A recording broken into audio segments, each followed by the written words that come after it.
everyone, Kate here from MB Tennis. Hope you guys are doing great today. Once again, sorry, not that many videos in the last few weeks. I was away again for some tennis, but this time it was Canada Games, which I have mentioned in a previous video. Now you might ask, what is Canada Games? And I'm gonna tell you guys because this video is dedicated to the 2022 Canada Games, the qualification process for Canada Games. So like, how do you get this? How do you get this? How do you get on the team?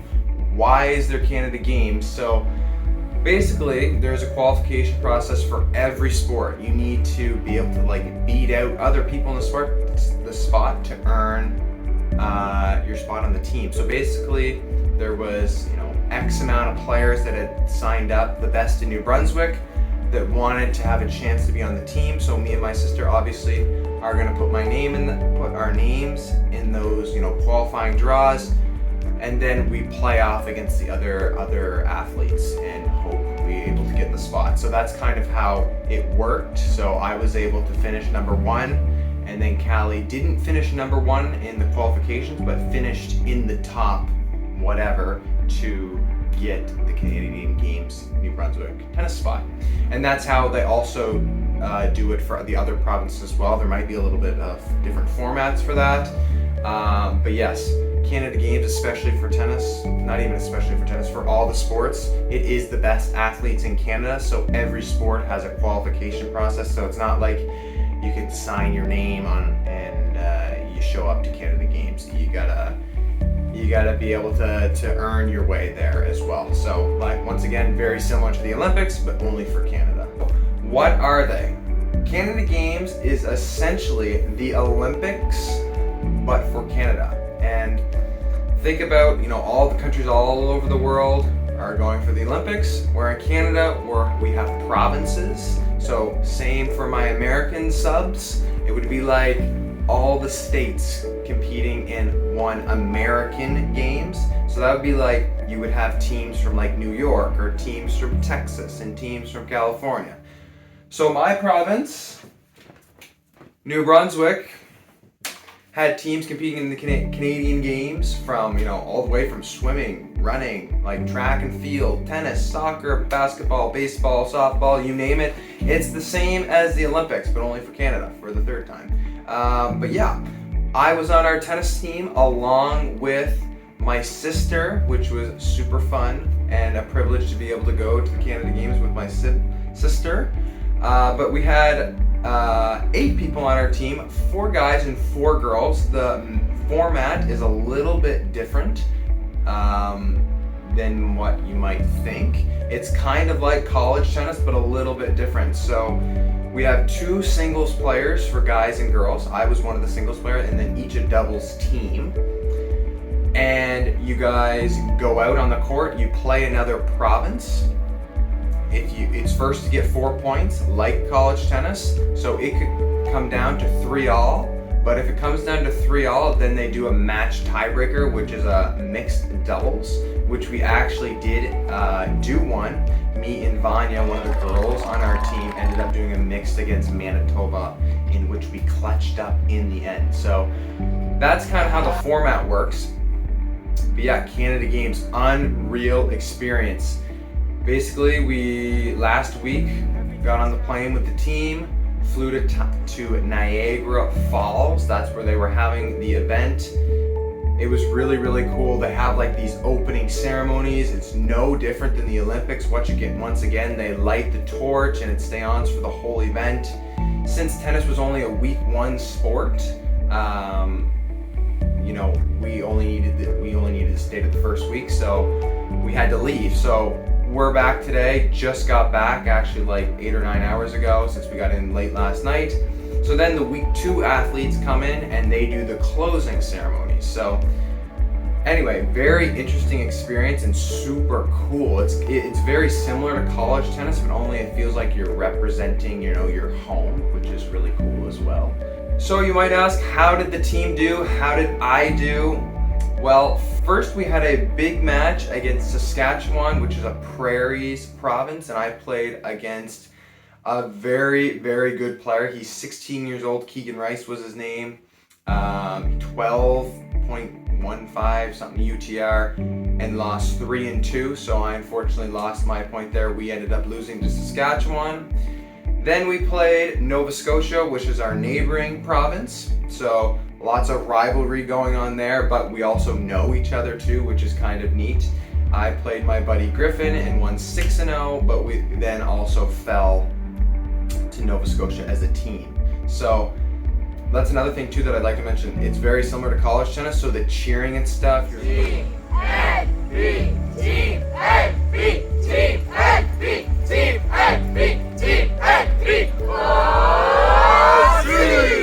Allowed to be on the sidelines. You're allowed to be loud. There's people from other provinces that had the drums going and air horns and everything. So that's really neat.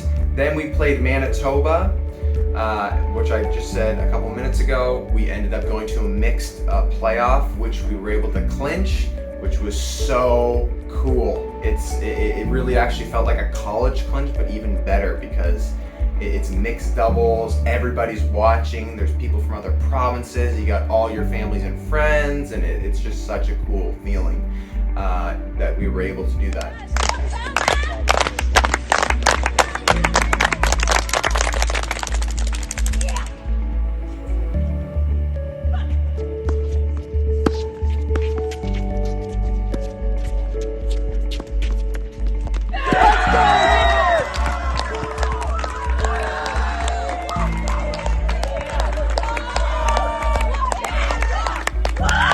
Finished 1-2 in the pools, and then it meant quarterfinals. So since they grouped us in the pools, they had like Group A, which was the best provinces, Group B, mid provinces, if you guys know what I mean. Since New Brunswick is like one of the smallest provinces in Canada, we were in the second best pool for round robin stuff, and then they had Group C, which is like provinces that are maybe not as good.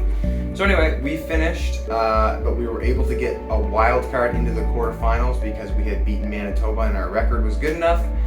We played BC, which is very, very big matchup for us because they have millions and millions of people in that province, and we only have, almost 1 million here in New Brunswick. So I ended up playing the BC number 1, who was also the number 3 player for New Mexico State University D1, and I lost in 3 sets, but a very, very good showing by me. Super happy with how we played.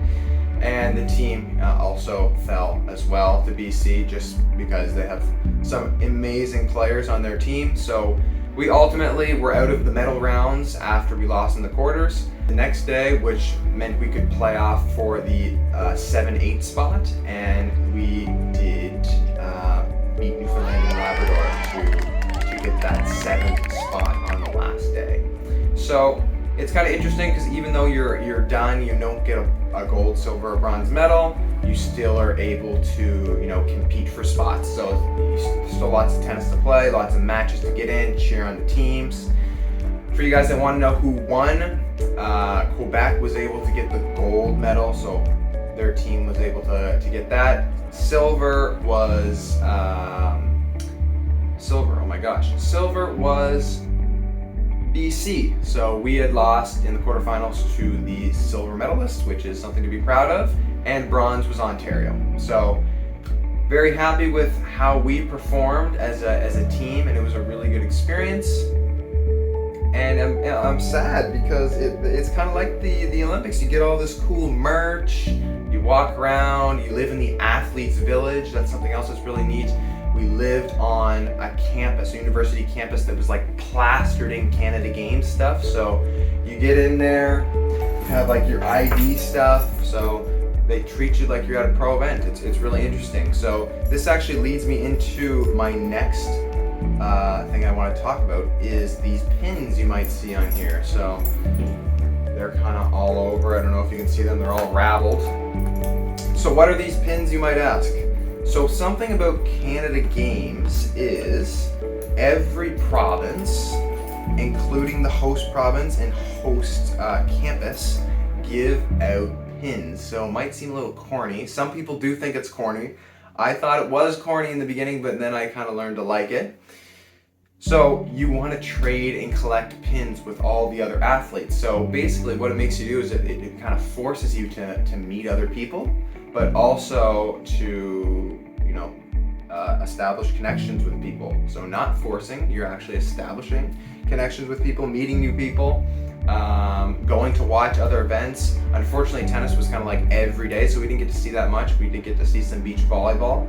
But yeah, I was able to get every pin from every province except Ontario. So almost got all of them. However, Callie, my sister, as you guys know, got an Ontario pin. So it's really cool because there's some pins that are so rare and some that are very common. But yeah, very interesting. Once again, cool to be able to be walking around with this stuff.